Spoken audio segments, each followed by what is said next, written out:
Quelque part au Danemark, Sven dit la sueur et Bjarne le timide. Deux apprentis bouchers qui voulaient faire fortune. Hvad var det, du sagde der, snotnæs?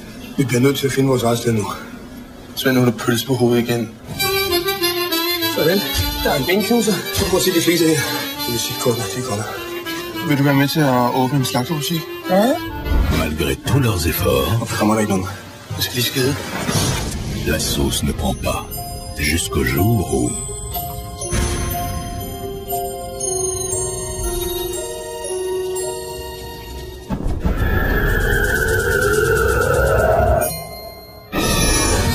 Hvor er han sine ben henne? Så skar jeg 13 filéer af sine ben og lagde dem i marinade. De elsker dem, de tror, det er kylling. Er du sindssyg? Jeg gik i panik. Okay. Der er sørgemælders. Bare på derude. Han er ved at fælde et træ. Kan du ikke godt til at sige, at jeg gav nogen hovedet på dig? Ja, vi kan simpelthen ikke åbne i morgen uden at have mere kød. Og jeg var lige i området, så tænkte jeg, at jeg lige ville sige hej. Er der nogen, der ved, du er? Nej. Jeg lov for, at det kører for dem. Nu kører det. Og det var så vores nøddragter. Der er sgu et eller andet her, der er grueligt galt. Kom, op i omdrejning, jeg ikke har. Den er gal med de to knægte. Jeg ved, de har gjort det her, Astrid.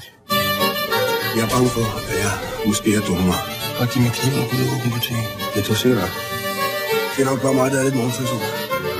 Les bouches verts, c'est nouveau, c'est frais, c'est tendre. Ça s'essaye. Le 26 janvier au cinéma.